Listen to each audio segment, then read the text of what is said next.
हमारा परिचय मिलता है शास्त्रों में। एक चौपाई सामान्य से हमारा परिचय देती है कि हम हैं कौन। हमारे कुल, जाति, वंश, परंपरा, गोत्र, संप्रदाय, रंग, रूप, आकार, प्रकार, पद, प्रतिष्ठा का परिचय नहीं, हमारा वास्तविक परिचय, हमारा मूल परिचय, हमारी व्यक्तिकता का, निजता का, हमारा स्वयं का परिचय, ईश्वर अंश। हम ईश्वर के अंश हैं, वो हमारा अंश ही है। हम वो जीव हैं जो अविनाशी है, चेतन, अमल, हम में कोई विकार नहीं है। हम आनंद स्वरूप हैं, सुख राशि आनंद स्वरूप हैं। ममई वांशो जीवलोके जीव भूत सनातन। ममई वांशो जीवलोके जीव भूत सनातन। हमारा परिचय भगवान स्वयं देते हैं कि हम सनातन हैं। हमारा यही परिचय है, हम सनातन हैं।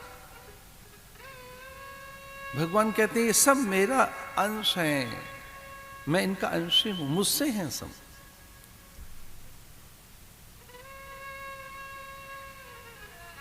ममई वांशो, मेरा ही अंश है। जीवलोके, जहां चैतन्यता है, जड़ता है, कुछ भी, जहां कोई भी आकार प्रकार है, सब वो मैं ही हूं।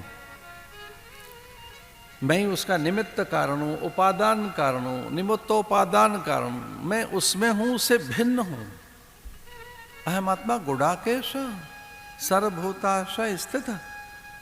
मैं आदि हूं, अंत हूं, मध्य हूं। जैसे दूध में घृत समाया हुआ है, इससे दूध की एक एक बूंद में घी है। उसे संस्कारित कर दिया जाए, दही बना दी जाए, दही से फिर उसको मथ कर नवनीत मक्खन निकाल लिया जाए, उसे किंचित अग्नि की सन्निधि में रखकर उसकी आर्द्रता भी छीन ली जाए तो घृत ही बचता है। इसे दूध की हर बूंद में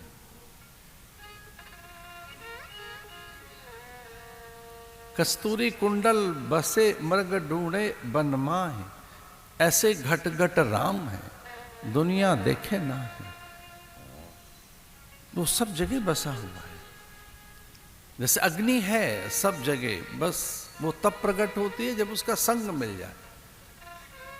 एक चिंगारी मिली लकड़ी को तो अग्नि प्रकट हो जाती है। एक चिंगारी मिले बस हमको, एक फायर मिले हमको, स्पार्क मिले। We need a spark. हमें आवश्यकता एक स्पार्क की, एक फुलिंग, एक चिंगारी की, एक फायर, तनिक सी कोई अग्नि मिले। इसलिए जो पहला शब्द है वेदों का वो अग्नि ही है। सारे संसार के वैज्ञानिक, विचारक, मनीषी और शिक्षाविद और विज्ञानी ये स्वीकार करते हैं कि ऋग्वेद सबसे पुराना है। वेदों की पुरातनता, आद्यता स्वीकार की है विचारकों ने, मनुष्यों ने, दार्शनिकों ने, जीव विज्ञानियों ने, भौतिकीय विज्ञानियों ने। वो कहते हैं कि ऋग्वेद अत्यंत प्राचीन है। ऋग्वेद, यजुर्वेद, अथर्ववेद, सामवेद अत्यंत प्राचीन है, अयोनिज है, वो ईश्वरीय ही वाणी है। उस अत्यंत प्राचीन ऋग्वेद की पहली ऋचा, पहला मंत्र ही यही है, अग्निमीले पुरोहितम। अग्नि, अग्नि माने ऊर्जा, चेतना, प्रकाश, सामर्थ्य, चैतन्यता, जीवन। जीवन तब है जब स्पंदन है। स्पंदन नहीं है तो जीवन नहीं है। वैद्य भी कहता है अभी स्पंदन है, नाड़ी देखकर कहता है अभी प्राण स्थिर है। और जब उसे प्राण कहीं नहीं मिल रहे होते तो कहता है अब जीवन नहीं रहा। अवैध नाड़ी को स्पर्श कर कहता है मैं ढूंढ रहा हूं, मुझे स्पंदन नहीं मिल रहे, नाड़ी में प्राण नहीं दौड़ रहे हैं। जिससे प्राण दौड़ते हैं, जिससे प्राण स्थिर रहते हैं, वो अग्नि, ऊर्जा, उस प्रकार का प्रकाश, वैसी चैतन्यता, वो पुरोहित, वो दाता, होता, ऋत्विज वही है इस सृष्टि का मूल। वही हमारी मांग है, उसी से हम हैं।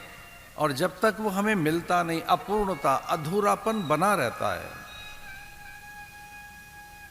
जब तक वो मिलता नहीं है, जब तक उस सत्य का हमें बोध नहीं होता, जब तक हम परिपूर्ण नहीं हो जाते। इसलिए मुक्ति की अवधारणा हमारे यहां ही है, मोक्ष की। चतुर्विध जो पुरुषार्थ है, इसीलिए धर्म, अर्थ, काम, मोक्ष। ये जीवन धर्म सिद्धि के लिए है। ये देह, शरीर माध्यम खलु धर्म साधन, खलु एव, इसका अर्थ एकमात्र, एकमात्र, खलु का अर्थ एकमात्र, केवल, केवल इसी के लिए और किसी के लिए नहीं। ये जो मनुष्य तन है, ये देह है, ये केवल धर्म सिद्धि के लिए है।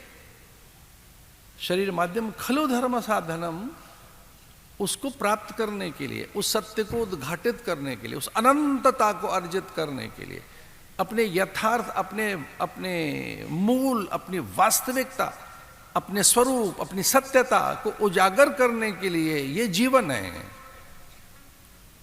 जब तक हम ऐसा नहीं कर लेते, तब तक अभाव बने रहते हैं, अपूर्णता बनी रहती है, व्यथा और व्यग्रता बनी रहती है, फिर नाना प्रकार के दुख, कष्ट और क्लेश बने ही रहते हैं।